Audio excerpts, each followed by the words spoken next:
am the first in the East to write a book by myself, and to be a lord in a town, to be a merchant of good standing, and to be a gentleman of the first order, and to have a mind of my own, and to do as I please, and to be what I aim, and to be as I am, and to be a man of consequence, and to be a good man, and to be a man of good sense, and to be a man of good judgment, and to be a man of good understanding, and to be a man of good morals, and to be a man of good principles, and to be a man of good religion, and to be a man of good politics, and to be a man of good education, and to be a man of good manners, and to be a man of good address, and to be a man of good character, and to be a man of good repute, and to be a man of good fame, and to be a man of good fortune, and to be a man of good success,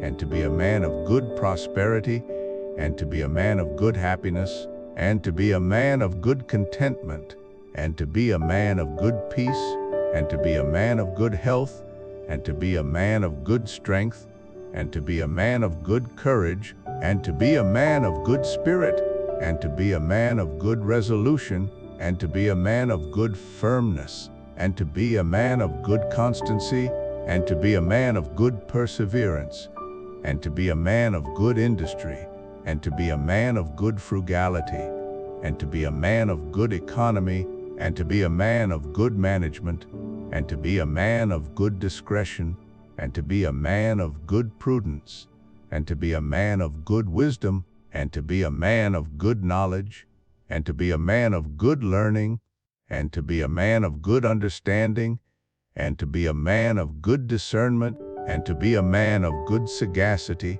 and to be a man of good penetration, and to be a man of good judgment, and to be a man of good reason, and to be a man of good sense, and to be a man of good mind, and to be a man of good intellect, and to be a man of good capacity, and to be a man of good genius, and to be a man of good talents, and to be a man of good abilities, and to be a man of good qualifications, and to be a man of good endowments, and to be a man of good accomplishments, and to be a man of good acquirements, and to be a man of good improvements, and to be a man of good attainments, and to be a man of good advancements, and to be a man of good promotions, and to be a man of good honors, and to be a man of good dignities, and to be a man of good emoluments, and to be a man of good profits, and to be a man of good gains, and to be a man of good earnings, and to be a man of good income, and to be a man of good revenue, and to be a man of good estate, and to be a man of good property, and to be a man of good possessions, and to be a man of good effects, and to be a man of good goods, and to be a man of good chattels, and to be a man of good wealth, and to be a man of good riches, and to be a man of good opulence, and to be a man of good affluence, and to be a man of good plenty, and to be a man of good abundance, and to be a man of good fullness, and to be a man of good sufficiency, and to be a man of good competence, and to be a man of good independence, and to be a man of good freedom, and to be a man of good liberty, and to be a man of good privilege, and to be a man of good prerogative, and to be a man of good right, and to be a man of good claim, and to be a man of good title, and to be a man of good tenure, and to be a man of good inheritance, and to be a man of good legacy, and to be a man of good bequest, and to be a man of good gift, and to be a man of good grant, and to be a man of good donation, and to be a man of good charity, and to be a man of good benevolence, and to be a man of good kindness, and to be a man of good generosity, and to be a man of good liberality, and to be a man of good munificence, and to be a man of good bounty, and to be a man of good philanthropy, and to be a man of good humanity, and to be a man of good benevolence, and to be a man of good kindness, and to be a man of good generosity, and to be a man of good liberality, and to be a man of good munificence, and to be a man of good bounty, and to be a man of good philanthropy, and to be a man of good humanity,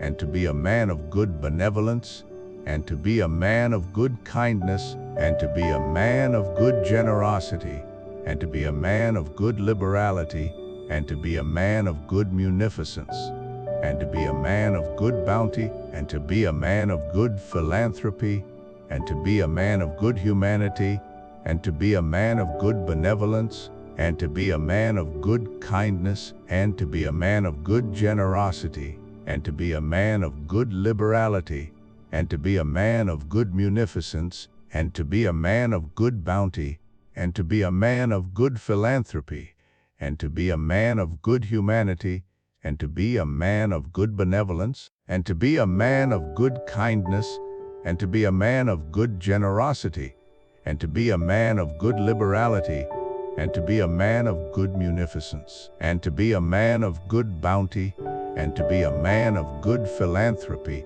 and to be a man of good humanity, and to be a man of good benevolence, and to be a man of good kindness, and to be a man of good generosity, and to be a man of good liberality, and to be a man of good munificence, and to be a man of good bounty, and to be a man of good philanthropy, and to be a man of good humanity, and to be a man of good benevolence, and to be a man of good kindness, and to be a man of good generosity, and to be a man of good liberality, and to be a man of good munificence, and to be a man of good bounty, and to be a man of good philanthropy, and to be a man of good humanity, and to be a man of good benevolence, and to be a man of good kindness, and to be a man of good generosity, and to be a man of good liberality, and to be a man of good munificence, and to be a man of good bounty,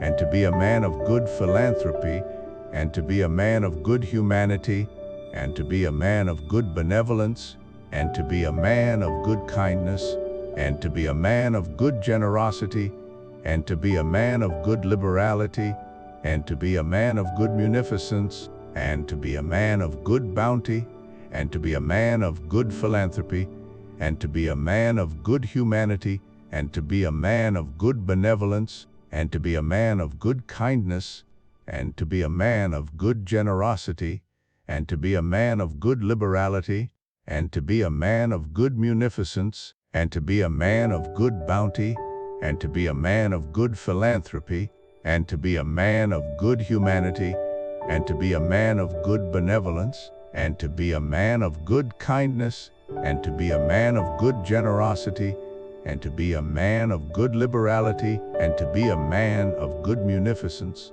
and to be a man of good bounty, and to be a man of good philanthropy, and to be a man of good humanity, and to be a man of good benevolence, and to be a man of good kindness, and to be a man of good generosity, and to be a man of good liberality, and to be a man of good munificence, and to be a man of good bounty, and to be a man of good philanthropy, and to be a man of good humanity, and to be a man of good benevolence, and to be a man of good kindness, and to be a man of good generosity, and to be a man of good liberality, and to be a man of good munificence, and to be a man of good bounty, and to be a man of good philanthropy, and to be a man of good humanity, and to be a man of good benevolence, and to be a man of good kindness, and to be a man of good generosity, and to be a man of good liberality,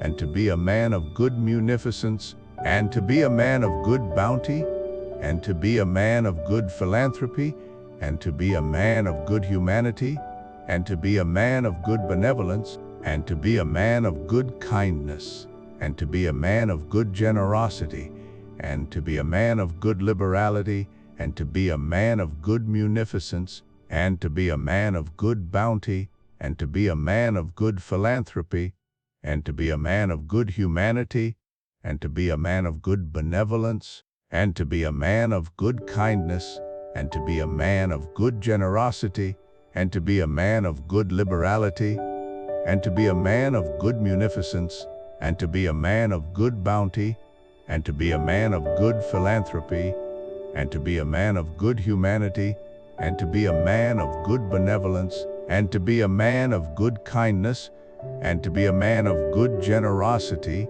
and to be a man of good liberality, and to be a man of good munificence, and to be a man of good bounty, and to be a man of good philanthropy, and to be a man of good humanity, and to be a man of good benevolence, and to be a man of good kindness, and to be a man of good generosity, and to be a man of good liberality, and to be a man of good munificence, and to be a man of good bounty, and to be a man of good philanthropy, and to be a man of good humanity, and to be a man of good benevolence, and to be a man of good kindness, and to be a man of good generosity, and to be a man of good liberality, and to be a man of good munificence, and to be a man of good bounty, and to be a man of good philanthropy, and to be a man of good humanity, and to be a man of good benevolence, and to be a man of good kindness,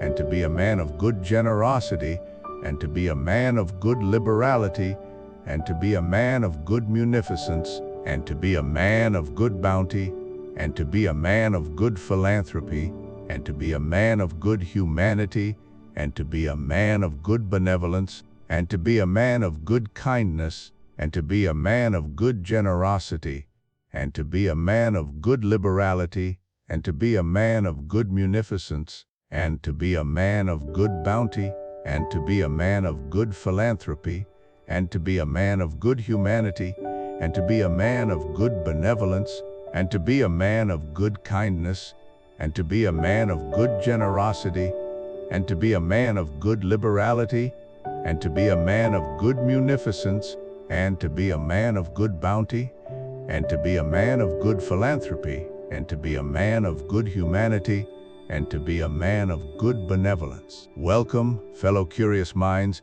to my journey into the mind of a madman.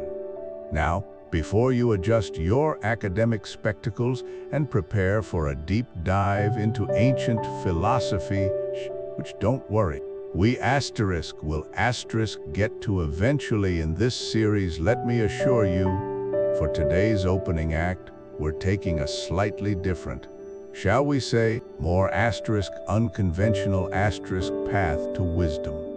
Forget your typical Stoics and Socratic dialogues for a moment. We're diving headfirst into the glorious, perplexing chaos of one of 18th century America's most unforgettable characters, Lord Timothy Dexter. Picture this, it's late 1700s New England.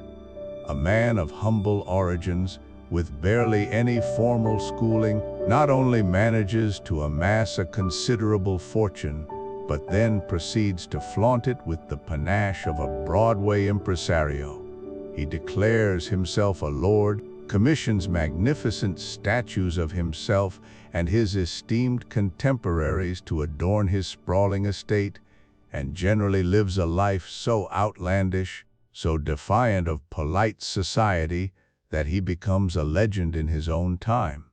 This wasn't some quiet eccentric tucked away in a dusty library. Dexter was a self-made phenomenon, a flamboyant spectacle who delighted in confounding societal norms and generally doing things his own, utterly bizarre way. He was, to put it mildly, a character, and perhaps a genius in disguise, or at least a master of accidental brilliance, whose every move seemed to be governed by a logic known only to himself. His most enduring legacy, beyond the reddest tales of his outlandish, often wildly successful schemes like shipping warming pans to the West Indies, only for them to become highly sought-after ladles for molasses, or sending coal to Newcastle merely to prove a point to his detractors, only for the empty ships to return laden with coveted Scottish grindstones, is his singular, inimitable book. A literary marvel, or perhaps a literary disaster, depending on your tolerance for punctuation-free prose, a pickle for the knowing ones. Now, if you've ever dared to crack open a pickle, you know it's less a book and more a stream of consciousness hurricane. It features zero punctuation and, zero asterisk, not a single comma, period, or question mark in the main text, wildly phonetic spelling that would make a modern spell checker weep openly, and tangents that could give a compass vertigo. It's a linguistic puzzle box, a bewildering tapestry of personal grievances, boasts, and surprisingly astute observations, all woven together in a style that defies categorization. Most people, quite understandably, take one look at its unholy mess and back away slowly, assuming it's just the ramblings of a madman. But what if, hidden within this glorious jumble, there's something genuinely profound? What if the very chaos is the point? My goal here isn't to present a dry historical recounting of Dexter's life, nor is it to simply marvel at his oddities from a safe, academic distance. No, what we're going to do together is embark on a quest. We're going to venture, with a sense of playful irreverence and genuine curiosity, into the untamed landscape of Dexter's mind, as preserved in his pickle, and attempt something truly audacious. We're going to translate his glorious chaos into actionable, if undeniably unconventional, life lessons for today. Think of it as decoding a forgotten, utterly unique wisdom.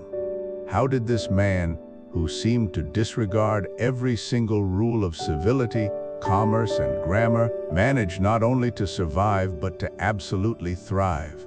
What can his bizarre strategies, his sheer audacity, and his unwavering self-belief teach us about resilience, about thinking so far outside the box that the box is a mere speck in the distance, about embracing our uniquely weird selves in a world that often demands bland conformity?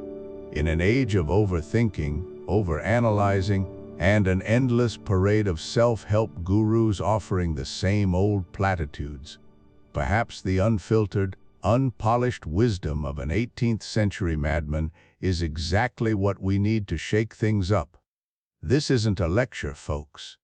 This is a humanized exploration, a literary adventure, and a philosophical treasure hunt, all rolled into one. We'll laugh at Dexter's outrageous antics, scratch our heads at his linguistic acrobatics, and perhaps, just perhaps, stumble upon some surprisingly potent truths about navigating life's own inevitable pickles. So, prepare to have your expectations delightfully subverted, your understanding of genius stretched, and your appreciation for the wonderfully weird expanded. Because sometimes, the most insightful journeys begin not in the hallowed halls of academia, but in the gloriously messy, brilliantly chaotic mind of a self-proclaimed lord who simply refused to play by anyone else's rules. Let's dig in. Welcome to the Consolation of Philosophy, where we seek solace and wisdom in the timeless words of Boethius. Today we embark on Chapter 1, The Art of Contrarian Thinking.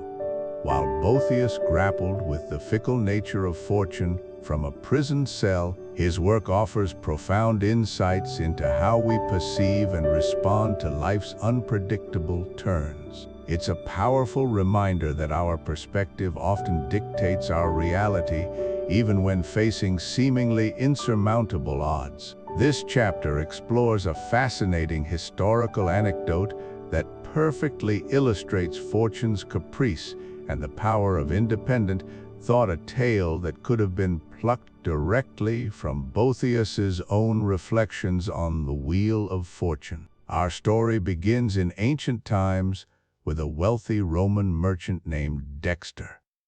Dexter was a man of considerable influence, but like many successful individuals, he had his share of rivals, envious competitors who coveted his prosperity and sought to undermine his standing.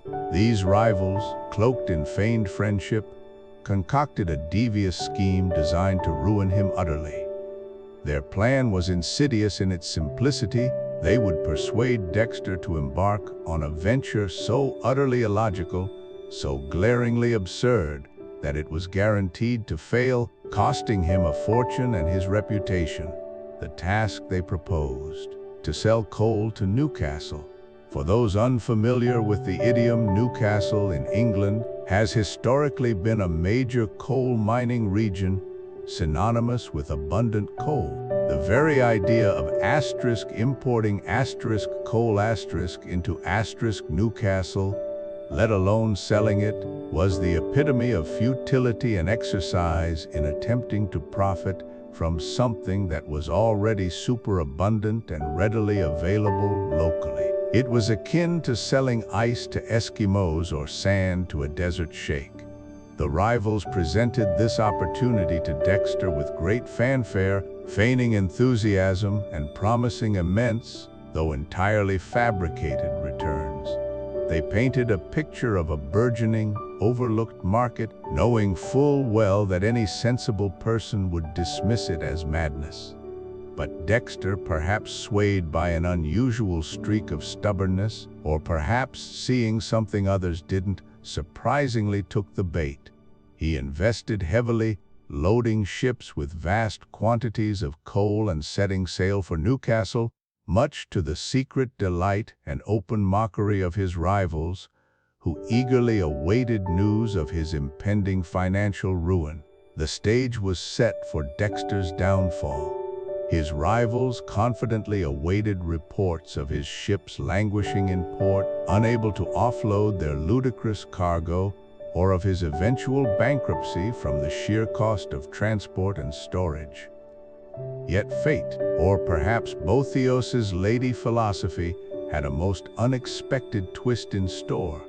Just as Dexter's fleet approached the shores of Britain, an unprecedented event rocked the region. A widespread and protracted strike by the local coal miners brought production to an absolute standstill. The very source of Newcastle's legendary coal supply dried up overnight.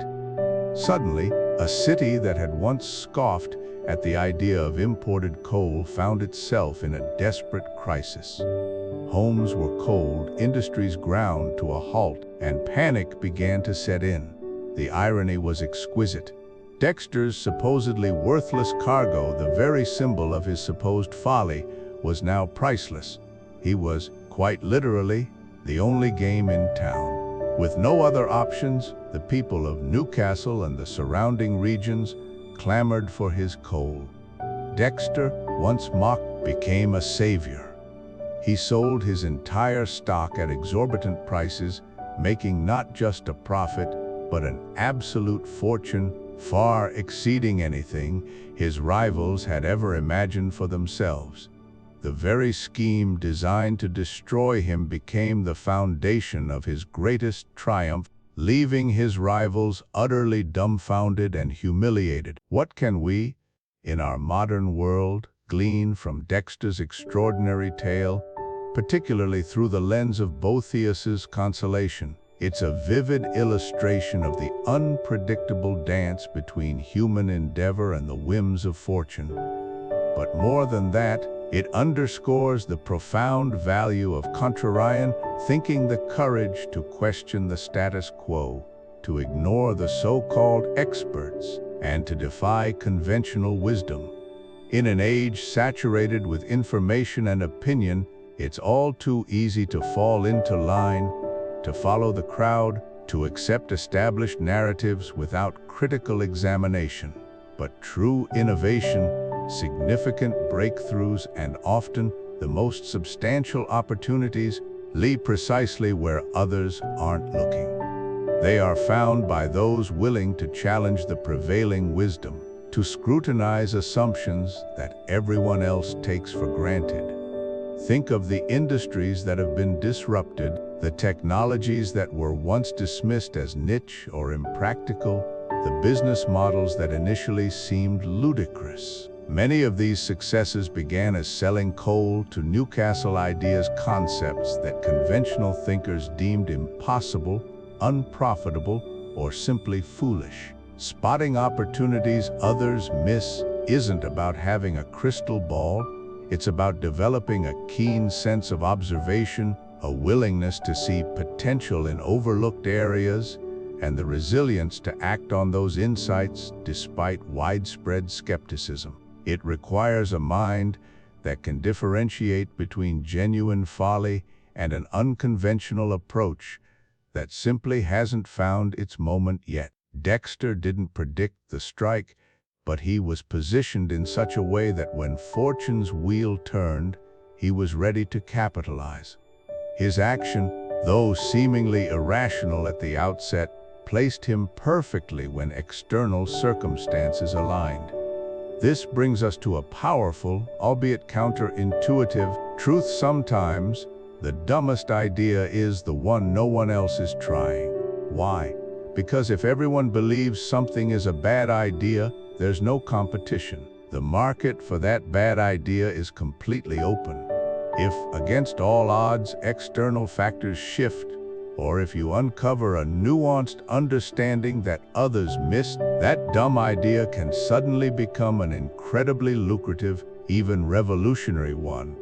Think of early internet companies dismissed as toys or renewable energy initiatives ridiculed for being uneconomical. Many started as lonely, ridiculed ventures before becoming the titans of today. Boethius reminds us that fortune is inherently unstable, but our inner state, our reason, and our capacity for understanding remain within our control. Dexter's story is a testament not just to luck, but to a certain independent spirit that allowed him to proceed where others would have retreated. It teaches us that while we cannot control the turning of fortune's wheel, we can control our willingness to challenge assumptions, to prepare ourselves for unexpected turns, and to bravely pursue paths less traveled. It is in this spirit of intellectual courage, of questioning the unquestionable, that we truly begin to master the art of contrarian thinking and find our own unique forms of consolation and success. The greatest opportunities often hide in plain sight, disguised as the most ridiculous propositions, waiting for a daring mind to see beyond the superficial absurdity and seize the moment. Chapter 2. Creating Your Own Demand. In life, as Boethius so poignantly explored from his prison cell, our fortunes can shift dramatically, often in ways we neither anticipate nor desire. Within these shifts, however, lies a fascinating human capacity, the ability to adapt, innovate, and sometimes discover entirely new purpose for what was once considered lost or useless. This chapter presents a compelling anecdote from the annals of commerce that perfectly encapsulates this spirit of resourceful transformation, speaking volumes about market creation, product adaptation, and the true nature of value. Imagine the bustling docks of 18th century London, ships laden with exotic goods, and in turn, goods prepared for export. Among the more peculiar cargo being loaded onto a vessel bound for the tropical West Indies were thousands upon thousands of bed-warming pans. For those unfamiliar, these were brass or copper pans with a hinged lid and a long wooden handle designed to be filled with hot coals and slid between sheets to pre-warm a cold bed during the chilly English winter. Now consider their destination, the West Indies. Picture the Caribbean islands' brilliant sunshine, swaying palm trees, warm breezes, and temperatures that rarely, if ever, dip below balmy. The very notion of needing to warm a bed in such a climate is, to put it mildly, preposterous. One can almost hear the bewildered exclamations as crates of these distinctly European winter comforts were stowed. It was, by all accounts, an epic miscalculation, a financial disaster destined to leave a British merchant ruined and thousands of bed warmers rusting. Who would buy a bed warmer in a land where the sun itself is an omnipresent heating pad? The The entrepreneurs must have seemed utterly mad, their vision clouded by a fatal misunderstanding of their market. The ships sailed, the cargo arrived, and predictably, the bed warmers sat, unwanted, unnecessary, a symbol of wasted investment. But this is where the story takes its remarkable twist, a testament to human ingenuity. Among the myriad industries thriving in the West Indies was the production of molasses, a thick, viscous syrup byproduct of sugar refining.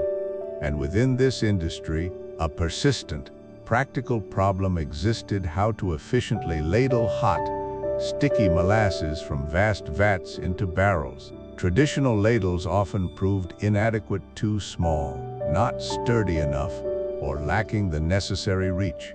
It was in this context of a pressing, unmet need that someone, a local merchant, perhaps, or a resourceful plantation owner, had a stroke of genius. They looked at those absurd, unsold bed-warming pans. They saw their deep, sturdy brass basins. They saw their long, heat-resistant wooden handles. And they realized with sudden clarity that what was utterly useless as a bed warmer was absolutely perfect as a molasses ladle. The hinged lid could be removed. The deep pan was ideal for scooping large quantities, and the long handle kept the worker at a safe distance from the hot, bubbling liquid. The original intention of the product became irrelevant. Its inherent physical properties, viewed through a different lens, perfectly solved a crucial industrial challenge. The transformation was astonishing. The perceived useless inventory was not only sold, but actively sought after.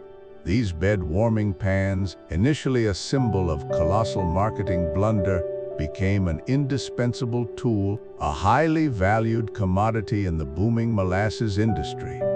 What was once destined for the scrap heap was repurposed, finding a vigorous new demand that dwarfed its original, ill-conceived purpose. This delightful anecdote offers a profound lesson, a business principle that continues to resonate today: the power of pivoting. To pivot, in entrepreneurial terms, means to fundamentally change your business strategy in response to new information or market realities, often while retaining some of your core product or resources. The British merchants, or more accurately, their clever West Indian counterparts, didn't try to force a cold weather custom. Instead, they observed an existing problem and ingeniously matched an available solution, even if that solution was originally intended for something entirely different. It highlights the importance of flexibility, of listening to the market, and of being open to unintended uses for your ideas or creations. When one door closes, or indeed, when the market for bed warmers in the tropics proves non-existent, a resourceful mind seeks out other windows, other openings, other demands. And this leads us to the crux of the lesson, a principle that transcends the world of commerce and applies to how we understand value in broader aspects of life. Your product's true value, whether it's a physical item, a service, an idea, or even a skill set, is ultimately determined by the customer's needs, not by your initial intentions or the purpose you originally envisioned for it. The quality of the brass, the craftsmanship of the handle, these were constant, but their utility, their worth, changed entirely based on the context and the problem they were called upon to solve. A bed warmer, by design, serves to make a cold bed warm. A molasses ladle, by function, serves to transfer viscous liquid. In the West Indies, only one of those functions had demand. This powerful insight reminds us that our own offerings, our talents, our very contributions often find their greatest appreciation not in how we intended them to be received, but in how they genuinely meet the specific demands and solve the actual problems of the world around us. It's a call to observe, to listen, to adapt, and to always be ready to redefine our purpose, finding new ways to create value and, indeed, to create our own demand, even when the initial outlook seems bleak. Just as Boethius found solace and purpose in philosophical reflection amidst his own personal winter of despair, so too can we find ingenious solutions and new paths forward when our original plans seem to have run aground in an unexpected climate. Welcome to Chapter 3, The Delusion of Grandeur as a Superpower. While this title might seem a bold claim, it precisely frames our exploration of Dexter's extraordinary ego. This wasn't mere vanity, it was, in its most extreme form, a radical interpretation of fake, it till you make it, taken to architectural and literary heights. Picture an opulent mansion, sprawling across acres, accessible via a winding, majestic drive. The architecture, a grandiose blend of classical and baroque, screamed importance, but it's the elaborate gardens that truly captivate. Here, amidst meticulously pruned hedges and shimmering fountains, stands a veritable army of statuary. Over 40 life-sized figures, rendered in pristine Carrara marble, populate the grounds. You'll find George Washington, Thomas Jefferson, Abraham Lincoln, alongside Aristotle and Socrates. Most notably, however, there are numerous statues of Dexter himself, often in heroic poses, Dexter as a Roman emperor, toga draped just so, Dexter as a wise philosopher, Dexter as a triumphant general. The implication is clear: Dexter saw himself as an equal, if not superior, luminary in this pantheon. He even adopted the self-appointed title of Lord Dexter, a moniker he insisted upon, a conviction projected outwards with unwavering confidence. This profound self-belief permeated every aspect of his being, finding its most audacious expression in his voluminous writings. Dexter published several books on economics, philosophy, and social theory, yet a common thread wove through every chapter the undeniable, unsurpassed brilliance of Dexter himself. He wasn't shy about it, he celebrated it. Here are a few excerpts, fictionalized yet true to the spirit of his works, to illustrate this self-aggrandizement from his seminal work, The Unveiling of Truth. It is with an unburdened intellect that I present these truths which for millennia eluded lesser minds. My unparalleled deductive reasoning has allowed me to pierce the veil of ignorance. To read these pages is to partake in the crucible of superior understanding forged in my exceptional mind. And from *, the Dexterian way, a blueprint for prosperity *, while many stumble through life, shackled by doubt, I have consistently charted a course guided by an innate, almost prophetic clarity. My insights are not merely observations, they are revelations, delivered with a precision and profundity that elevates them into the realm of undeniable fact. Any who fail to grasp the genius within these principles do so at their intellectual peril. These weren't subtle hints, they were direct, unashamed declarations. Dexter genuinely believed he was a titan, a beacon of intellectual light, and he wasn't afraid to say so, repeatedly and loudly. Now, it's easy to dismiss Dexter as a narcissistic fool, but to do so misses a crucial, unsettling point about human psychology and ambition. Dexter's unwavering self-belief, however outwardly delusional, represents an extreme, yet strangely compelling, manifestation of human self-creation. Consider the fine line between crippling self-doubt and powerful self-belief. For many, self-doubt is a constant companion, an internal critic that stifles action and whispers inadequacy, often paralyzing. Yet, On the other end lies an equally potent force and unshakable conviction in one's own capabilities, worth, even genius.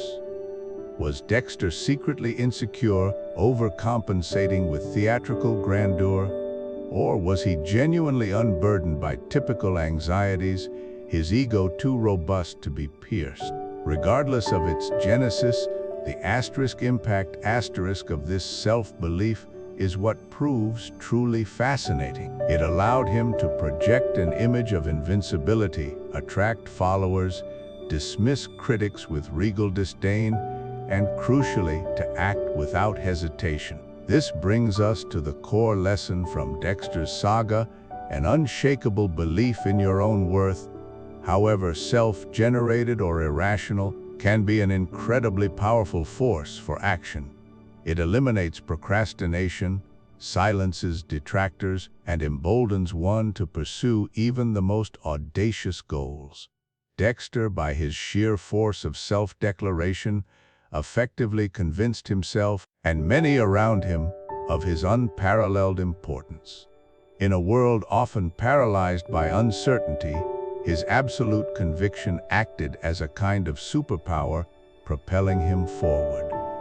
He faked it not just until he made it, but until he believed it so profoundly, it became an undeniable truth, shaping his reality and the reality of those in his orbit. This radical self-affirmation, far removed from Boethius's quiet pursuit of inner good, offered Dexter a form of external invulnerability, a shield against the world's doubts. Welcome back, fellow seekers of wisdom. In this chapter, titled Communication Without Rules, we're going to dive into what is arguably the most famous, or perhaps infamous, feature of certain editions of Boethius's The Consolation of Philosophy, its utterly audacious approach to punctuation. If you've ever had the pleasure or the perplexing experience of picking up one of these particular copies, you'll know exactly what I mean. Right now, you should be seeing an image of the book's text on your screen. What do you notice? Take a moment. It's a dense, beautiful, yet undeniably challenging wall of words. You'll scour the lines for commas, periods, question marks, those familiar signposts that guide our reading, indicating pauses, inflections, and the very structure of thought. And you will find practically none. It's an ocean of letters, a continuous stream of ideas, presented in a way that demands your full, unmediated attention. But that's not even the most remarkable part. If you flip a few pages in, you'll encounter something truly extraordinary, something that elevates this textual anomaly from a mere typesetting quirk to a profound philosophical statement on communication itself. You should now be seeing an image of what has become known as the legendary punctuation page. It's a page, often found at the beginning or end of the book, that doesn't contain any words from Boethius's text. Instead, it is simply a collection of punctuation marks, commas, periods, colons, semicolons, question marks, exclamation points. And beneath them, a playful yet deeply insightful instruction for the reader to pepper and salt as you please. This isn't just about syntax. It's about giving you the reins, making you an active interpreter, shaping the very rhythm and flow of Boethius's profound thoughts as you journey through them. Think about that for a moment. The publisher, or perhaps the translator, isn't just omitting punctuation. They are actively inviting you, the reader, to become a company creator of the text's rhythm and meaning. You are given agency, a linguistic toolkit, and the freedom to impose your own interpretive pauses and stresses. This isn't about laziness, it's a deliberate act, and it forces us to confront a fundamental truth about communication. Its ultimate goal is connection, not perfect grammar or rigid adherence to arbitrary rules. In our daily lives, we intuitively understand this. When we speak, We don't always construct perfectly grammatical sentences. We pause, we stumble, we use filler words, we rely on tone and body language. Yet, we still connect. We understand each other because the essence of communication isn't just the words themselves, but the intention, the emotion, and the shared understanding forged between speaker and listener. Boethius, in this unconventional presentation, strips away the conventional scaffolding, pushing us to engage with the raw ideas, to infer the structure, and to actively participate in the creation of meaning. It argues that a direct, unmediated flow of thought can be more impactful than one meticulously broken down by convention. Moreover, by breaking these conventions, the message inherently becomes more memorable and stands out. How many other books can you recall that ask you to personally punctuate them? This unique feature transforms the act of reading into an interactive experience. It's a conversation between the author's original thought and your own interpretative mind. You aren't just passively consuming information, you are actively shaping its delivery. This engagement often leads to a deeper assimilation of the material, making the consolation offered by Boethius resonate more profoundly because you had to work for it, to breathe your own pauses and emphasis into his timeless words. It's a challenge to our assumptions about what proper communication entails, reminding us that sometimes the most effective way to convey a message is to step outside the prescribed lines. This notion of communication without rules, or more accurately, communication with flexible, evolving rules, isn't as archaic as you might think. In fact, it's profoundly relevant to our modern communication styles. Just look at how we communicate online. Internet slang, memes, emojis, and abbreviated text messages, these are all forms of expression that frequently eschew traditional grammar and punctuation. Do we use full stops at the end of every sentence in a text? Often not. Do we meticulously spell out every word when a quick lol or a specific emoji can convey an entire sentiment? Rarely. Why do we do this? Because these seemingly informal tools serve a powerful purpose. They build connection, convey tone, and efficiently express complex emotions or ideas within specific digital communities. An emoji can replace a paragraph of explanation, a slang term can signify belonging, and a lack of punctuation can denote a relaxed, informal conversational flow. Much like Boethius's punctuation page gives the reader the tools to pepper and salt as they please, modern digital communicators choose their emojis, their slang, their abbreviations to pepper and salt their messages, tailoring them for maximum impact and connection with their intended audience. They are new forms of punctuation, new ways of indicating emphasis and emotion, often more immediate and visceral than traditional grammar allows.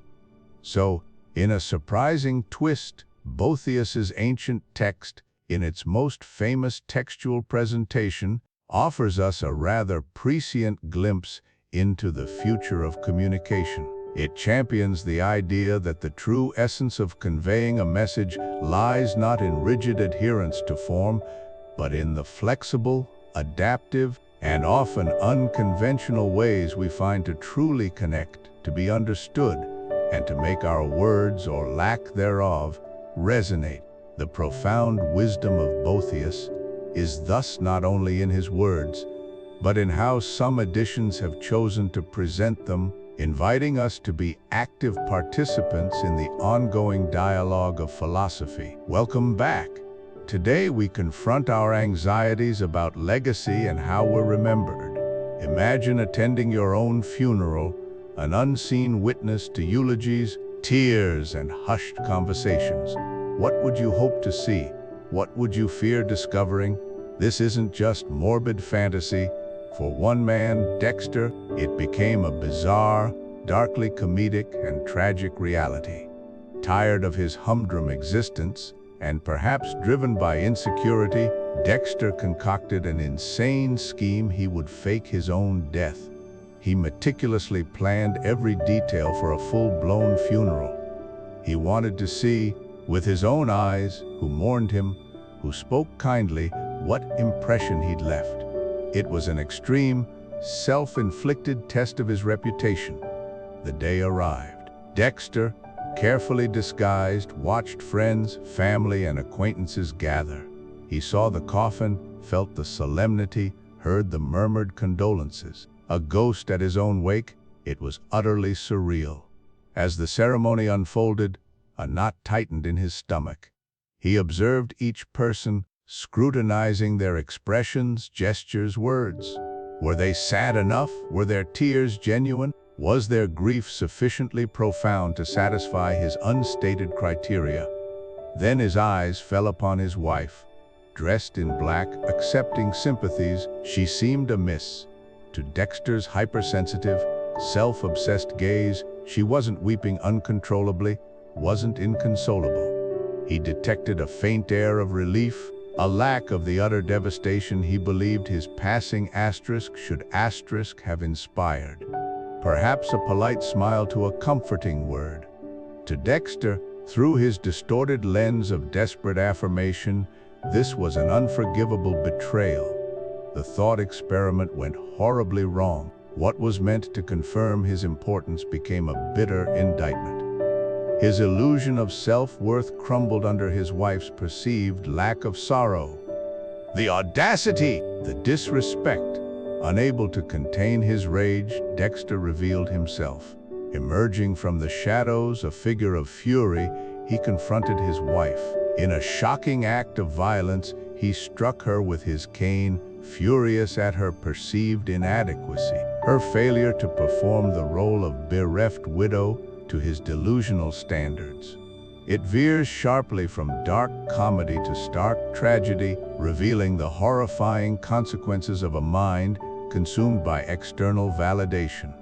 This bizarre, unsettling tale potently illustrates a fundamental human struggle, the desire for external approval and the painful reality of others' perceptions. Dexter's desperate attempt to control his legacy, to witness and judge public reaction, led only to profound, violent disillusionment. He sought worth in others' eyes, believing their public grief would validate his existence.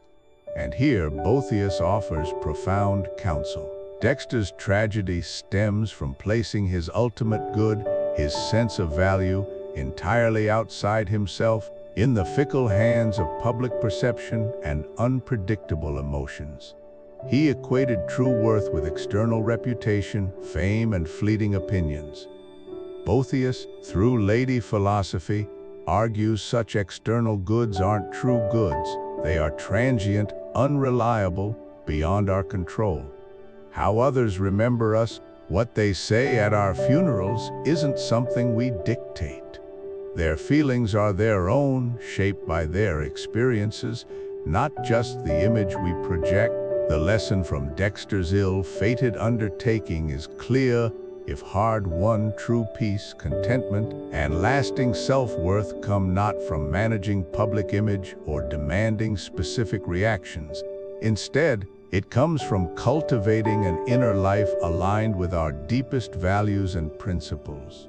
It means living with integrity, pursuing genuine good, and acting with conscience, regardless of the world's applause or condemnation. Boethius reminds us, the only legacy we truly control is built within ourselves, our character, wisdom, virtues. These are indestructible goods no external misfortune, public opinion, or perceived lack of tears can diminish.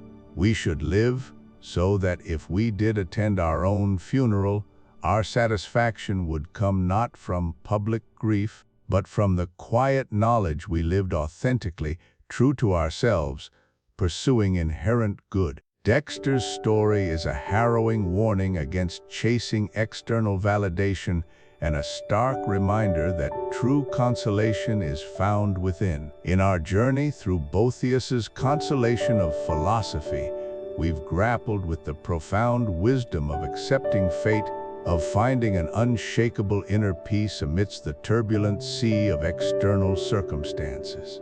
Boethius, confined and contemplating his demise, sought solace not in controlling fortune, but in understanding its capricious nature and detaching from its whims.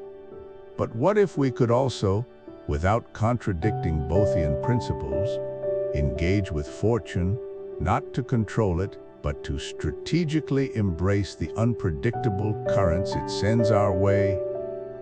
This chapter explores that very notion, delving into the critical role of luck, timing, and randomness in success, using the fascinating, almost unbelievable, ventures of a character we'll call Dexter as our guide. Dexter, in his own unique way, embodies a proactive approach to life's randomness. While Boethius found strength in withdrawal and contemplation, Dexter found opportunity in observation and unconventional action. Consider, for instance, one of his most peculiar, yet profoundly successful, enterprises solving a rat infestation in the Caribbean. Imagine the scene: a luxurious island resort, plagued by an ever-growing population of rats, threatening both hygiene and reputation. Traditional pest control methods were failing, the rats too numerous, too entrenched. Panic was setting in. Enter Dexter. He wasn't a pest control expert, nor a traditional entrepreneur. What he was an observer and a lateral thinker. He noticed the burgeoning population of stray cats back home, a common nuisance, often overlooked. He also noted the desperate plight of the Caribbean resort, and in a stroke of what seemed like madness, he connected the two. Dexter proposed a truly outlandish solution: ship hundreds of stray cats from his hometown to the rat-infested Caribbean island. The idea was met with initial skepticism, perhaps even outright ridicule. Who ships cats to solve a rat problem? But Dexter, with his persuasive charm and a track record of unconventional successes, convinced the desperate resort management to take a chance. The logistics were a nightmare: collecting, vetting, transporting hundreds of felines across an ocean. But he pulled it off. And the outcome? Within weeks, the cat army, with a natural predatory instinct, decimated the rat population. The infestation was solved, the resort was saved, and Dexter, through this eccentric, yet brilliant maneuver, made a fortune, cemented a reputation, and quite literally cleaned up. This isn't just a quirky anecdote, it's a powerful lesson in navigating the unpredictable currents of life. Boethius taught us that fortune's wheel turns independently of our will. Dexter shows us that while we can't stop the wheel, we can learn to position ourselves to catch a favorable spoke. This brings us to a crucial concept: luck surface area. The idea is simple: the more action you take, the more you expose yourself to potential opportunities for luck to strike. Think of it like this: if you stay indoors all day, your luck surface area is minimal, limited to what might happen within your four walls. But if you venture out, try new things, meet new people, or, like Dexter, connect disparate problems with unconventional solutions, you dramatically increase the chances of stumbling upon something fortuitous. Dexter wasn't just sitting around waiting for a business idea to drop into his lap. He was observing, thinking, connecting. He had a problem: stray cats, and he had an ear to the ground for other problems: Caribbean rats.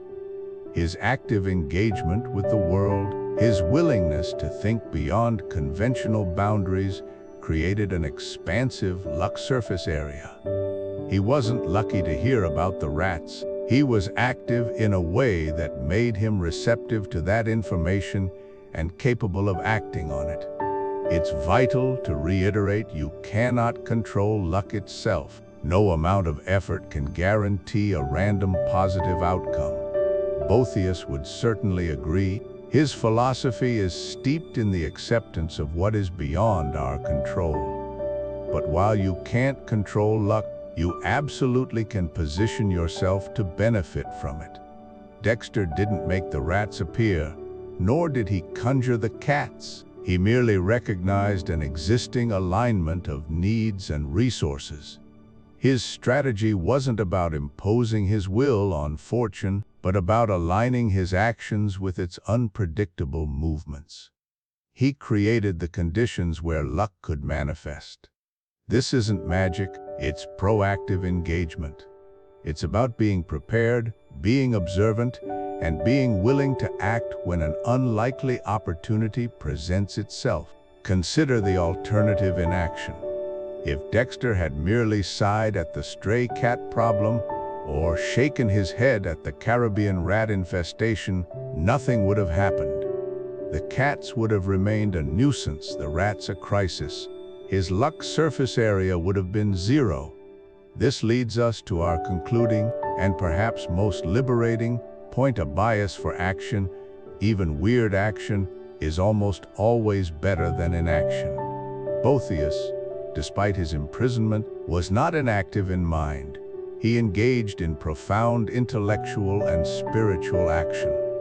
Dexter's actions, though of a different nature, stem from a similar impulse to engage with the world, to solve problems, and to move forward. The cat venture was undeniably weird. It defied convention, yet it worked. It demonstrates that sometimes the most improbable solutions, born from unconventional thinking and a willingness to simply do something, are the very pathways to unexpected success. In a world governed by randomness, where fortune's wheel spins unceasingly, the person who actively engages, who experiments, who embraces the odd and the unconventional, is often the one who finds themselves riding the crest of an unexpected wave. So, while Boethius teaches us to find solace within when external circumstances are beyond our control, Dexter offers a complementary lesson: broaden your field of engagement and increase your chances that random fortune might just smile upon you. The strategy isn't to control luck, but to dance with its unpredictable rhythm and find opportunity in the most unexpected step. Welcome back to our journey through Boethius's profound work. Today, we're diving into Chapter 7, playfully titled "A Pickle for Your Critics." Now, let's be clear, Boethius didn't literally call his masterpiece a pickle for the knowing ones, but trust me, the effect of his work on his detractors was precisely that: a profound, perplexing challenge to their supposed wisdom and authority. It was a masterclass in owning your narrative and silencing haters, not with angry rebuttals, but with enduring success. Imagine the scene: a man of immense intellect, a high-ranking official, suddenly stripped of everything, imprisoned, awaiting execution. His enemies, those smug knowing ones, would have relished his downfall, seeing it as proof of their own superiority or the correctness of their political machinations. They saw a fallen man, broken and disgraced. What they got, however, was a timeless philosophical treatise. Boethius, through Lady Philosophy, doesn't shy away from lamenting the injustice he faced, often calling out the wicked men and corrupt politicians who twisted justice for their own gain. He speaks of those who scoff at the good and whose folly is evident to all, yet who wield immense power. He critiques the superficiality of worldly success, the blindness of fortune, and the moral corruption prevalent in the corridors of power. While he never names his accusers, his scorn for those who operate on ignorance and malice is palpable. He's essentially saying, you think you're wise? You think you've won? Look at the truth of your actions, your motivations, and the emptiness of your victories. He laments the fact that the virtuous are hated and destroyed, while the wicked flourish and are rewarded. This sentiment, a direct jab at the know-it-alls and power-hungry officials who brought about his ruin, permeates the dialogue, revealing his deep frustration with the moral bankruptcy of his accusers. This brings us to a timeless lesson. How do we handle criticism, especially when it's unjust, petty, or designed to derail our ambitions? Boethius didn't descend into bitter recriminations or allow the naysayers to define his worth. Instead, he turned inward, sought solace in philosophy, and ultimately created something of such enduring value that it transcended his immediate circumstances and his critics. He didn't let their judgment or their political maneuvering dictate his legacy. His ambition in that prison cell shifted from political power to intellectual and spiritual fortitude.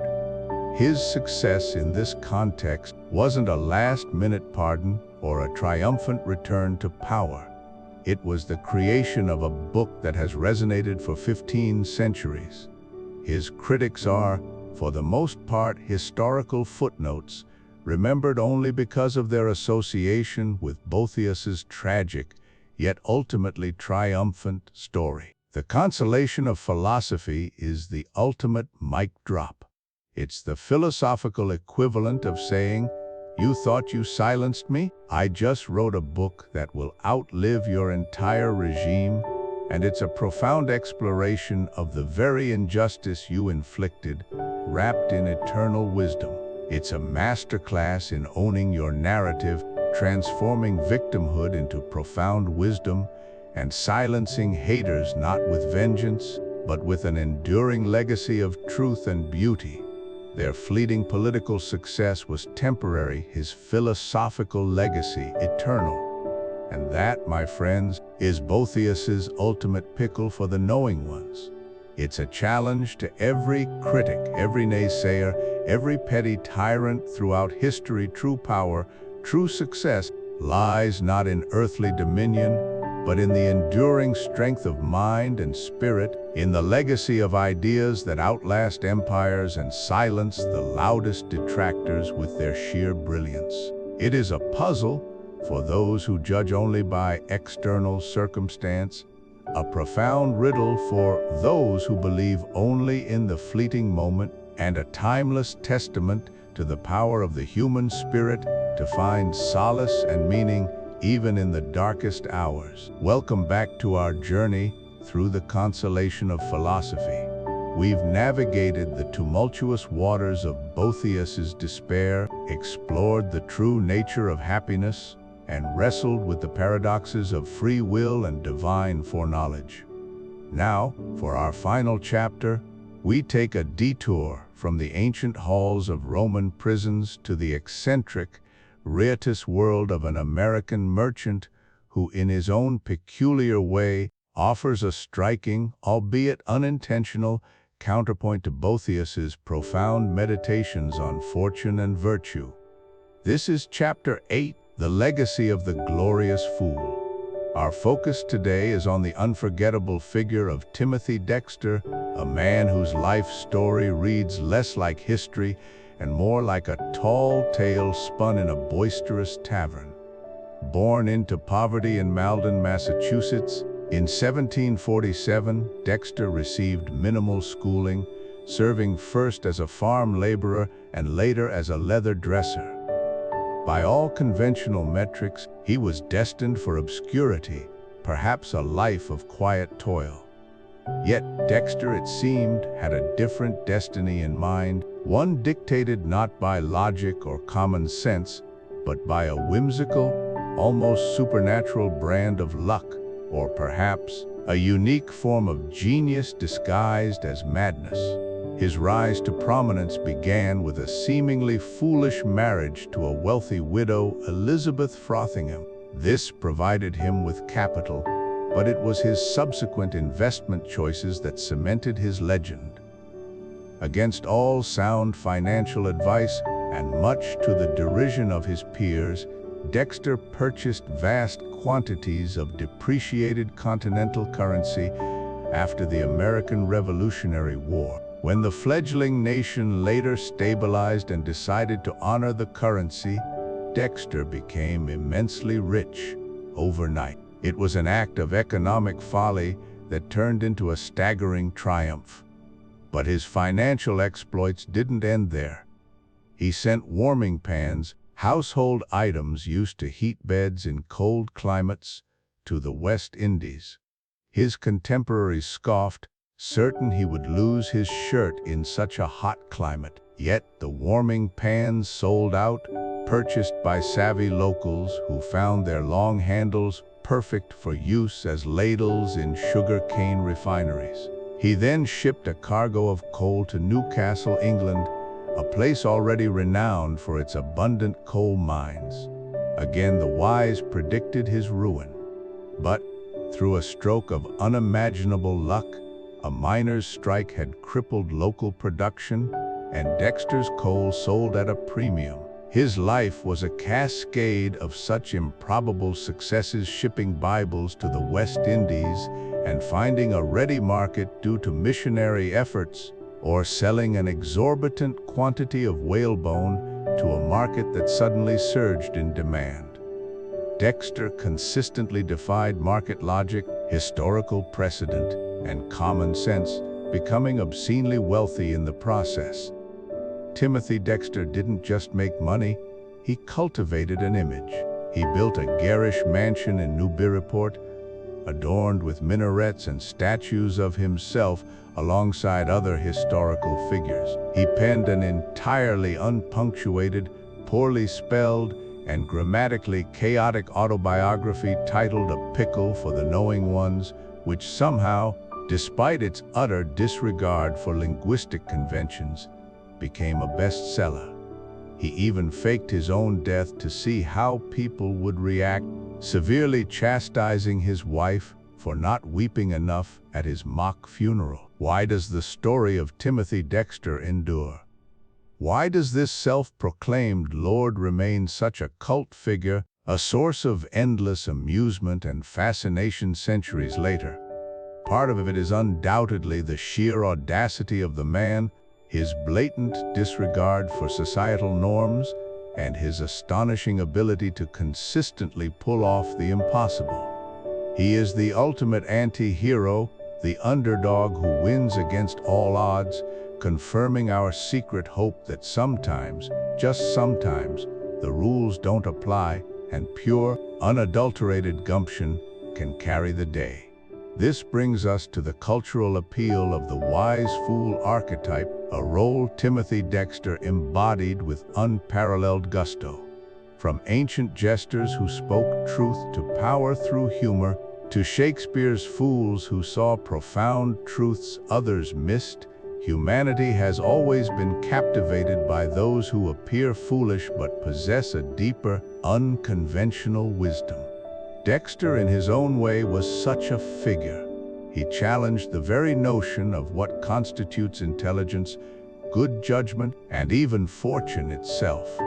While Boethius grappled with fortune as a capricious goddess, Dexter seemed to ride her wild waves with gleeful abandon, proving that sometimes the sensible path is the most circuitous route to failure, and the foolish one, a direct line to unexpected triumph. His story offers a comforting thought that success isn't exclusively reserved for the conventionally intelligent or diligent. It can also be found by those who simply refuse to conform. His life reminds us that a truly memorable existence is often an unconventional one. In a world that often strives for conformity, for fitting into predefined boxes, the individuals who break the mold shine brightest. We remember the outliers, the eccentrics, the rule breakers far more vividly than we remember those who meticulously followed every prescribed path. Boethius, a man of conventional wisdom, of meticulous scholarship and public service, found himself stripped of his conventional fame and fortune. Dexter, a man who scoffed at convention, built his own outrageous, enduring fame entirely on his own terms. His legacy isn't built on philosophical treatises or political prowess, but on the sheer, unadulterated spectacle of himself. He stands as a testament to the power of individuality, a vibrant splash of color in a world often painted in shades of gray. And perhaps this is where we uncover Timothy Dexter's true genius, not in his improbable investments, his questionable grammar, or his outlandish lifestyle, but in his unwavering commitment to being unapologetically and completely himself. He never tried to be anyone else. He didn't seek external validation for his eccentricities, he celebrated them. He embraced his quirks, his audacity, his unfiltered opinions, and his unique way of navigating the world. He was to his core authentic. This authenticity, even if it manifested as perceived folly, was his undeniable strength. It commanded attention, drew opportunities, and ultimately forged a legacy that continues to captivate. In a strange, almost ironic way, Timothy Dexter's life can offer its own form of consolation. While Boethius found solace in aligning his soul with divine reason and an unchanging good, Dexter found his peculiar brand of success by aligning himself with unshakable conviction to his own singular, irrepressible spirit. He reminds us that life's greatest fortunes are not always measured in gold or academic accolades, but sometimes in the courage to live a life utterly true to one's own inimitable nature. He broke every rule and, in doing so, forged a legacy that is not only rich in anecdote, but also profound in its simple, resounding message: dare to be yourself, no matter how gloriously foolish that may seem. All right, you've journeyed with us through the turbulent waters of Boethius's prison cell, glimpsed the wisdom of Lady Philosophy, and perhaps, just perhaps, felt a flicker of kinship with the unpredictable spirit of Dexter, that delightful agent of chaos. He reminds us that sometimes the most profound truths emerge when we dare to color outside the lines. Now it's your turn. It's time to stop just observing and start doing. Welcome, my friends, to your very own 7-day Dexter Dare action plan. This isn't about throwing your life into utter disarray, not unless that's your starting point for growth, of course. No, this is about embracing a little bit of productive, intentional chaos, a week-long experiment designed to shake up your perspectives, challenge your ingrained habits, and perhaps unlock new pathways to personal understanding, much like Boethius found solace amidst his own disarray. Are you ready to step into the arena, to play with the boundaries of your own perceived order, and to discover the unexpected joys of creative disruption? Let's begin. For your first 2 days, we're going to gently nudge you into a realm of delightful rebellion. Your challenge: identify one piece of expert advice you've recently encountered, and, for these 2 days, deliberately do the opposite. Think about it. We are constantly bombarded with pronouncements from self-proclaimed gurus, productivity hacks, wellness strategies, financial tips. The list is endless. Perhaps it's a specific dietary recommendation you've been trying to follow, or a strict time management technique, or even a widely accepted social convention. Maybe an article told you to wake up at 5 a.m. for peak productivity, or a podcast insisted you network intensely every day. Without causing actual harm to yourself or others, choose one, just one, of these directives, and for the next 48 hours, consciously, playfully, defy it. What does this look like in practice? If you've been told to eat a superfood smoothie every morning, perhaps you treat yourself to a delicious, completely satisfying pastry instead. If the wisdom dictates never check emails after 6 p.m., Maybe you deliberately open one up at 7 p.m. just to see what happens, and then close it without action if you wish. If an online course advised you to always maintain a pristine workspace, let a few papers pile up in a glorious, defiant mess. The point here isn't to be destructive or irresponsible. It's to question the rigidity of prescribed wisdom. It's about reclaiming agency, testing assumptions, and observing the results.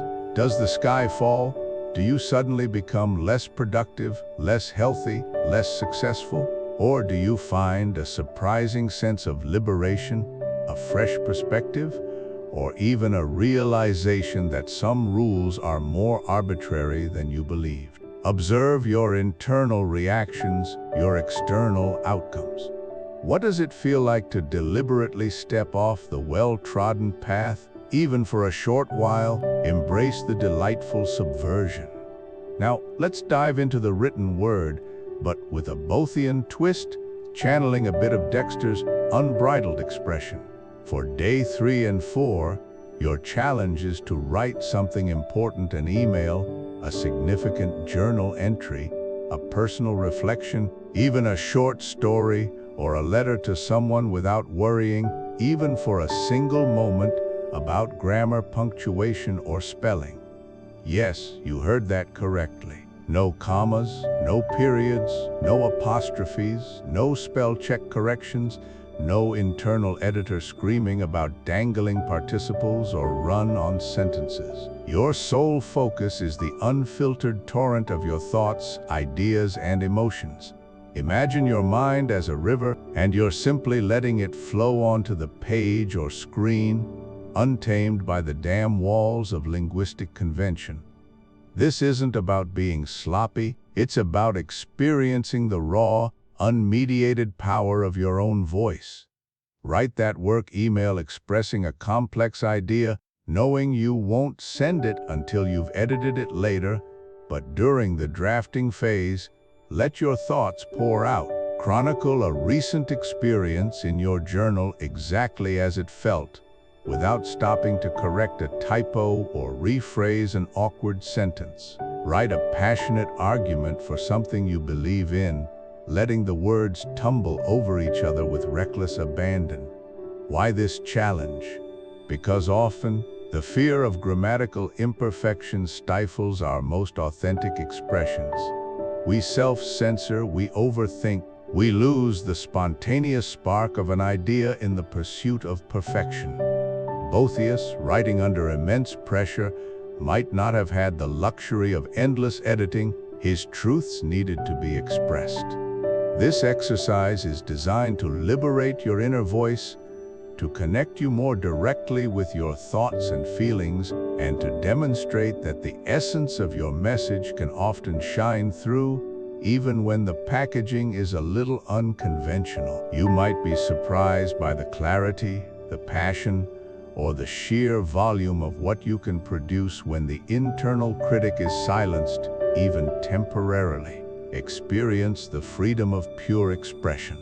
As we approach the weekend, let's inject a grand dose of imaginative play into your Dexter Dare. For day 5 and 6, your challenge is to give yourself a magnificent, noble, or utterly unique title for the day, and then, for the entire day, act accordingly. This isn't about arrogance or delusion, it's about embracing a shift in perspective, a theatrical approach to self-awareness, and exploring how our internal narratives shape our external reality. Perhaps you are the grand architect of daily joys, tasked with finding and creating moments of delight for yourself and those around you. Or the fearless explorer of uncharted territories, approaching every mundane task or new interaction with the curiosity and courage of an adventurer. You could be the serene sage of contemplation, moving through your day with deliberate calm and profound thoughtfulness, or even the benevolent sovereign of domestic affairs, ruling your home with wisdom, fairness, and perhaps a touch of theatrical flair. Choose a title that resonates or one that pushes you out of your comfort zone. Then, for the day, consciously embody that persona. How would the master of harmonious flow approach a stressful meeting? How would the radiant beacon of empathy interact with a difficult colleague? How would the unflappable guardian of inner peace respond to unexpected delays or minor annoyances? Observe how your posture changes, how your voice shifts, how your decisions are influenced by this chosen identity. This is a powerful exercise in stepping outside your habitual self to see the world through a new lens and to discover the capacities and qualities you possess but rarely activate. It's about consciously choosing your emotional and behavioral state rather than letting circumstances dictate it. Be bold, be grand, be whatever glorious title you bestow upon yourself, and see how the world and your place in it transforms. You've navigated the currents of expert defiance, unleashed the torrent of unfiltered thought, and worn the mantle of a chosen noble persona. Now, on day 7, it's time to pause, to breathe, and to harvest the wisdom from your week of productive chaos. Your final challenge is pure reflection. Find a quiet space, grab your journal, or simply sit with your thoughts and truly contemplate what you learned by embracing a little bit of Dexter's wisdom. Ask yourself, what surprised you most about doing the opposite of expert advice? Did it lead to disaster, or did it open up unexpected avenues of freedom and discovery? How did it feel to write without the constraints of grammar and punctuation? Did your thoughts flow more freely? Did you uncover insights you might have otherwise edited away? What did you learn about yourself by inhabiting a grand, noble title for a day or two? Did it change your interactions? Did it unlock new capabilities or perspectives within you? In what ways did intentionally embracing chaos or breaking conventional norms actually lead to a deeper sense of order, clarity, or personal agency? What aspects of this week-long experiment might you want to integrate into your regular life? Which rules did you realize were arbitrary, and which ones truly serve you? And most importantly, how does this experience resonate with the broader themes of Boethius finding consolation and truth, not just in external circumstances, but in the internal fortitude and philosophical play of the mind, even when the world feels unpredictable? This reflection isn't about judgment, it's about integration. It's about recognizing the power you have to shape your own experience, to question the unquestionable, and to find your own unique brand of productive chaos. Boethius, trapped and despairing, eventually found his philosophical compass by turning inwards and challenging his own assumptions. You, too, have now taken a small but significant step on that very path.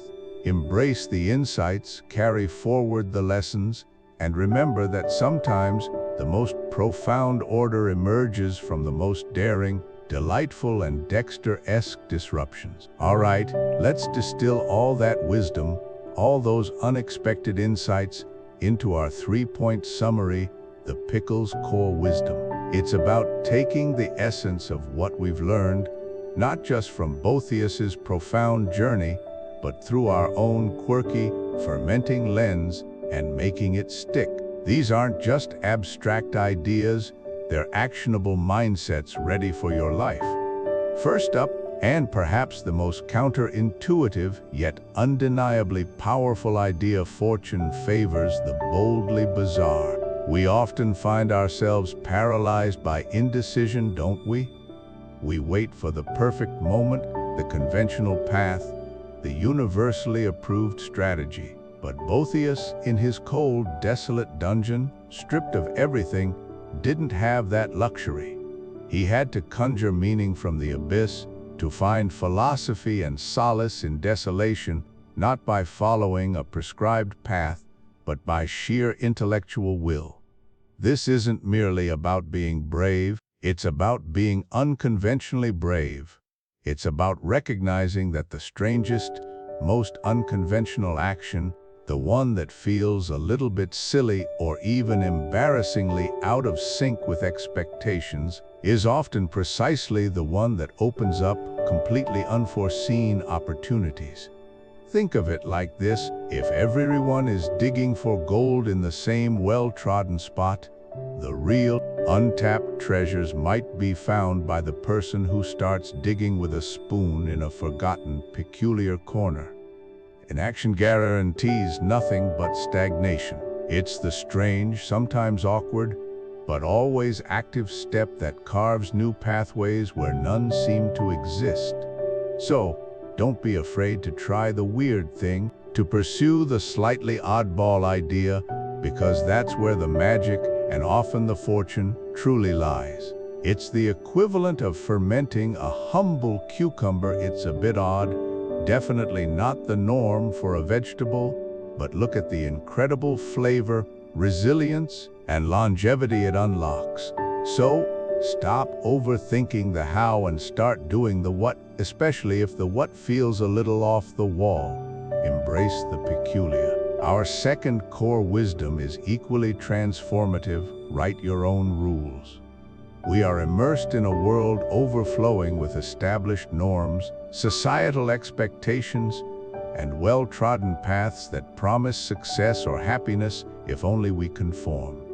From career choices to personal fulfillment, there's often a deeply ingrained, prescribed formula. But Boethius, facing the ultimate undoing of his conventionally successful life, found himself in a position where he had no choice but to discard all those external rules. He couldn't rely on his status, his wealth, or his political influence anymore. They had all been brutally stripped away. His very survival, both intellectual and spiritual, depended on him forging a new understanding of reality, one unconstrained by the worldly standards that had just so thoroughly betrayed him.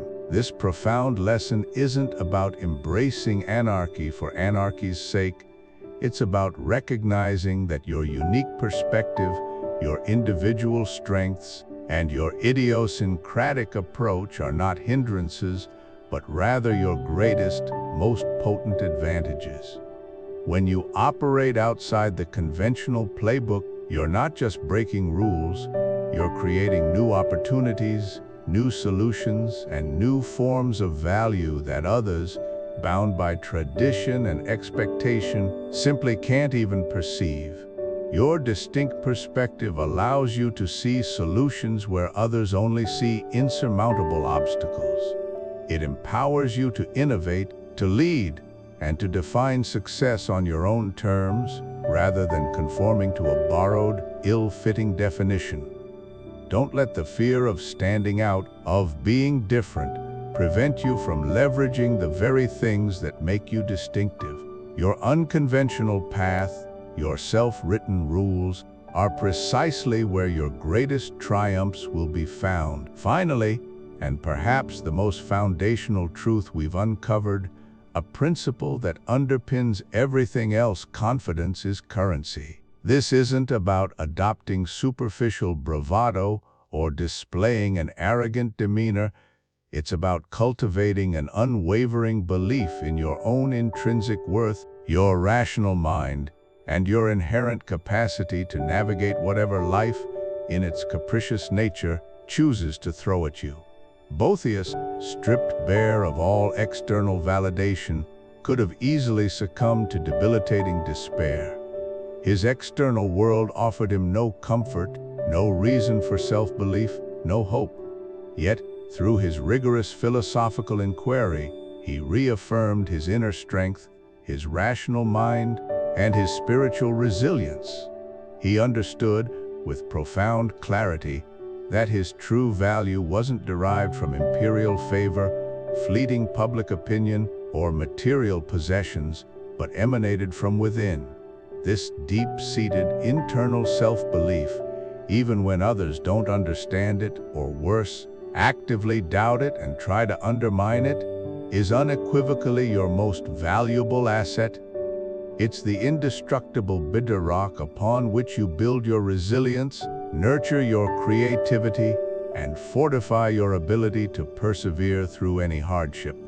When you truly possess this inner confidence, you become largely impervious to external fluctuating fortunes. You gain the courage to pursue those boldly bizarre actions and the conviction to write your own rules, knowing that your internal compass is true. It's the profound conviction that you are capable, that you are worthy, that your unique vision holds immense merit. Invest in this currency, cultivate it daily through self-reflection and decisive action, and remember that its value only appreciates, regardless of external market conditions. It's a wealth that no tyrant can confiscate, no misfortune can diminish. It's the ultimate internal resource that fuels every other success and gives true meaning to your existence. So there you have it, 3 potent, deeply resonant insights to chew on, to ferment, and to integrate into your very being. These aren't just abstract concepts from an ancient philosopher, they're actionable mindsets that can profoundly transform your relationship with fortune, with societal convention, and most importantly, with yourself. Go forth and pickle your reality. So, we've journeyed through the harrowing cell of Boethius, delved into the profound, yet often peculiar, wisdom of Lady Philosophy, and perhaps, just perhaps, found a flicker of solace ourselves amidst the chaos of existence. This exploration of the consolation of philosophy isn't just about understanding a historical text. It's about connecting with an enduring human struggle, a search for meaning that resonates across millennia. We've wrestled with fate, fortune, and the very nature of happiness, guided by one of history's most fascinating and ultimately tragic figures. But our journey, dear listener, doesn't end here. It shifts from passive reception to active engagement. This is your moment to step forward, to join the ranks of the knowing ones, those who seek not just to observe history, but to interact with its vibrant, often strange, tapestry.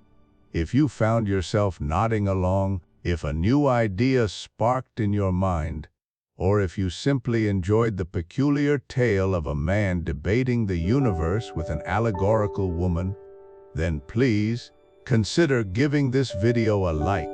It might seem like a small gesture, a mere click, but in the vast, swirling currents of the internet, it's a beacon. It tells the algorithms that this content is valuable, that it's worth sharing with other curious minds like yours, seeking intellectual stimulation, reflection, or a wonderfully odd story to escape into. Your like helps ensure that Boethius's enduring legacy and the explorations we undertake on this channel reach a wider audience, fostering a larger community of individuals who appreciate the depth and strangeness of human thought across history. Think of it as leaving a small offering at the altar of curiosity, a signpost for fellow seekers on the path to understanding. Now, for something a little more spirited, a prompt designed to uncover the delightfully unconventional side of your own experiences. Throughout history, we've encountered figures like Boethius, whose circumstances were extreme, but also others, like the infamous Timothy Dexter, a truly eccentric New England merchant. Dexter, you see, was a self-proclaimed lord known for his utterly bizarre, yet often successful business decisions. He once shipped warming pans to the West Indies, only for them to be bought up as ladles for molasses. He sent mittens to a tropical island where they were snapped up by Asian merchants heading to Siberia. He even published an autobiography completely devoid of punctuation, only to add an entire page of punctuation marks at the end of the second edition, inviting readers to pepper and salt it as they please. His decisions defied all conventional logic, yet somehow, by sheer luck or an alignment of absurd stars, often turned out to be brilliant in hindsight, or at least highly entertaining. So, with Timothy Dexter as our muse, I want to hear from you. What's the most Timothy Dexter decision you've ever made? That choice that seemed utterly irrational, perhaps destined for failure, yet somehow worked out surprisingly well, or led to an unforgettable, delightfully strange outcome. Maybe you invested in something no one else understood, pursued a passion that seemed utterly impractical, or took a leap of faith that defied all common sense. Share your stories in the comments below. Let's celebrate the beautiful unpredictability of life and the unique pathways our own eccentricities can lead us down. Your anecdotes will not only entertain, but they'll also remind us that wisdom isn't always found on the well-trodden path. It often lurks in unexpected corners, much like Boethius found his consolation in a prison cell, or Dexter found profit in absurd shipments. Engage with each other, share your odd triumphs, and let's revel in the collective strangeness that makes us, truly, the knowing ones, those who see the extraordinary in the ordinary. And if the thought of further explorations into the minds of history's most eccentric, profound, and sometimes perplexing figures excites you, if you hunger for more journeys through philosophical texts, forgotten histories, and the biographies of individuals who truly stood apart, then I urge you to subscribe to this channel. By subscribing, you're not just signing up for more videos, you're joining an ongoing conversation, a community dedicated to intellectual curiosity and the appreciation of humanity's vast and varied legacy. We'll continue to unearth tales of thinkers who challenged norms, artists who defied conventions, and leaders whose decisions shaped the world in unforeseen ways. Our scope is wide and our curiosity boundless. Don't miss out on future episodes where we might explore the paradoxical insights of a Diogenes living in a barrel, the radical empathy of a Julian of Norwich, or the scientific audacity of an Hypatia. Each new subscription strengthens our collective voice, allowing us to bring more in-depth analyses, engaging narratives, and opportunities for you to expand your understanding of human civilization's intellectual tapestry. Become a regular participant in our shared quest for knowledge, a card-carrying member, if you will, of the knowing ones, a growing assembly of discerning minds. Finally, for those of you whose intellectual appetite has been whetted, who now feel a compelling urge to dive even deeper into the original source material, I've placed a link in the video description below.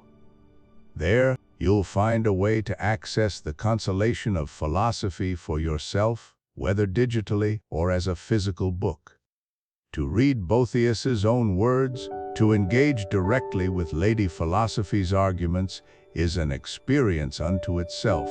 It's gloriously strange, profoundly moving, and utterly unique. It's a text that has comforted and challenged thinkers for over a millennium, and now it's your turn to wrestle with its beauty and its complexities. Don't let the ancient setting fool you. Its themes are as relevant today as they were in the 6th century.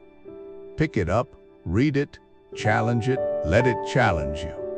Become your own Boethius, engaging in a personal dialogue with the enduring questions of existence. The description also contains other resources that might pique your interest, links to further reading, or even other videos that expand upon the topics touched upon today. Consider it a treasure map for the intellectually adventurous, a curated collection designed to further your journey into the realms of knowledge and insight. Take a moment to explore it. You never know what further wisdom awaits. Thank you for joining me on this particular intellectual excursion. It's truly a privilege to share these stories and ideas with you. Remember, the pursuit of wisdom is a shared journey, and by engaging with these historical figures, with these profound texts, and with each other, we not only deepen our own understanding, but also keep the flame of human inquiry burning brightly. So, go forth, explore, question, and continue to be one of the knowing ones. Until our next dive into the annals of history and philosophy, keep your mind open, your curiosity keen, and your spirit ready for the next delightful revelation. Farewell for now, and may your own philosophical journey be ever enriching and, perhaps, gloriously strange.